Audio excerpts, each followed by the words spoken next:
Okay, so picture this, a manuscript discovered hidden away after the Second World War. And this isn't some dry, dusty philosophical text. No way. It's an urgent, raw investigation into what it means to be human when the world is literally trying to erase you. It's attributed to the philosopher Edith Stein, written in the final, harrowing years of her life. This is the story of that manuscript and the unbelievably powerful ideas it holds. The manuscript opens with this line, and it just hits you, right? This makes it crystal clear. This isn't philosophy as a comfortable academic exercise. For the author, this was a tool. It was a life raft. It was an absolute necessity for trying to make sense of a world that had completely lost all sense.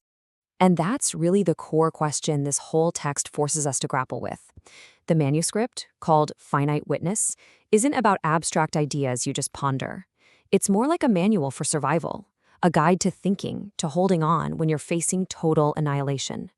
It's about finding meaning right there in the abyss. Now, the author calls this a philosophy of extremity. And the crucial point here, the thing you have to understand, is that this wasn't some thought experiment. This was a philosophy that was imposed by historical catastrophe.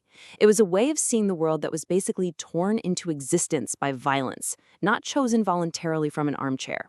So at the heart of this entire investigation is the concept of the person. The text argues that a person isn't just your social role or your name or your legal papers. No, it's something way deeper than that. It's this irreducible core, a unity of spirit, soul, and body that stays with you even when everything, and I mean everything else, is stripped away. And it's precisely this core that the forces of extremity are trying to destroy. The manuscript then lays out how extremity is a deliberate process. It's a systematic assault designed to unmake a person. And this assault happens on a bunch of different fronts. But it always starts with the most fundamental thing we have, our own bodies.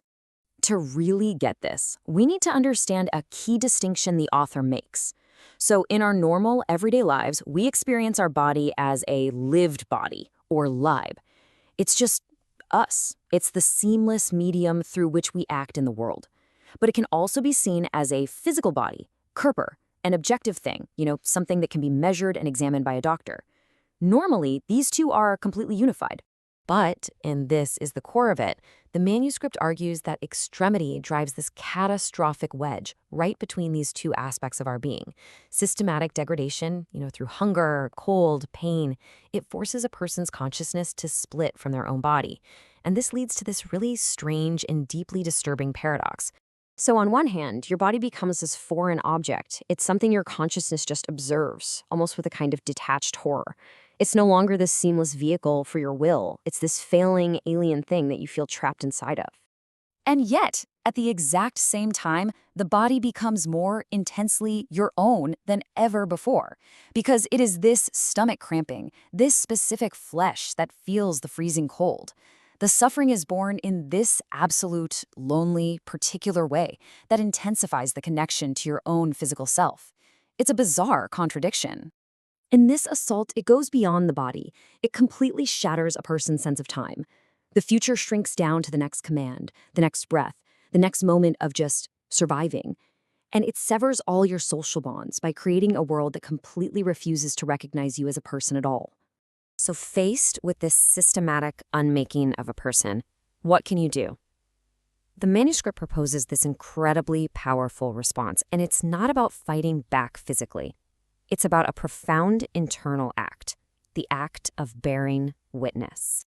The manuscript's definition of a witness is so important here.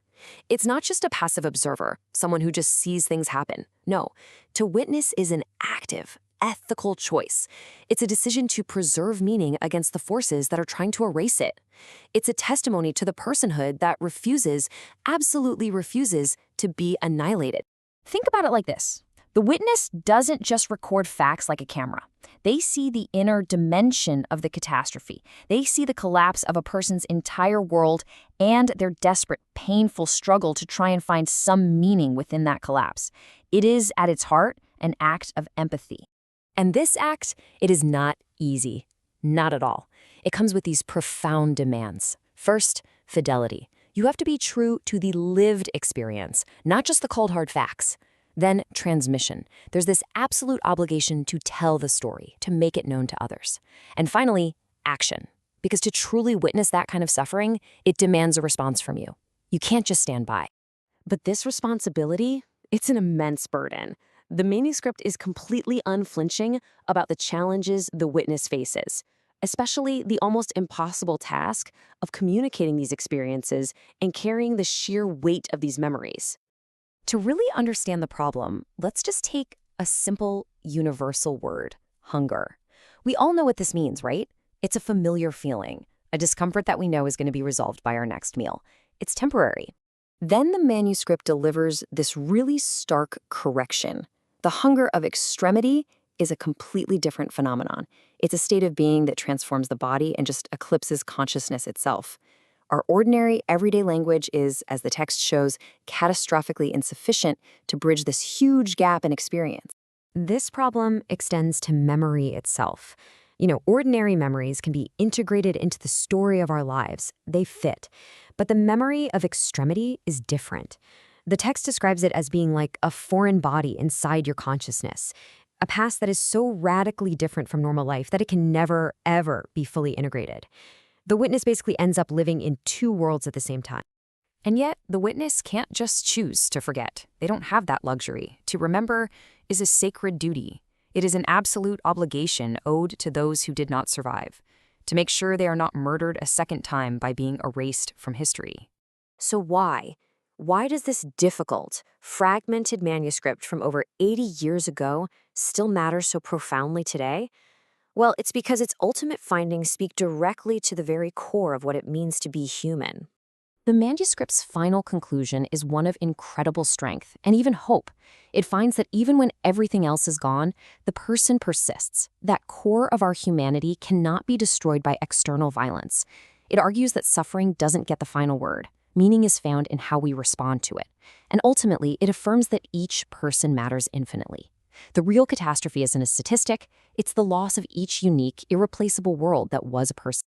The manuscript's final haunting plea just cuts through all the philosophical complexity. It's a simple, direct request. It's a demand for recognition, for memory, for the simple acknowledgement of a shared humanity. And this leaves us with a question for our own time. Think about it. We are flooded with images of suffering, often just reduced to fleeting headlines that we scroll past. So what is our duty? In an age of endless information, how do we move beyond just passively seeing and truly bear witness? What does that demand of us today?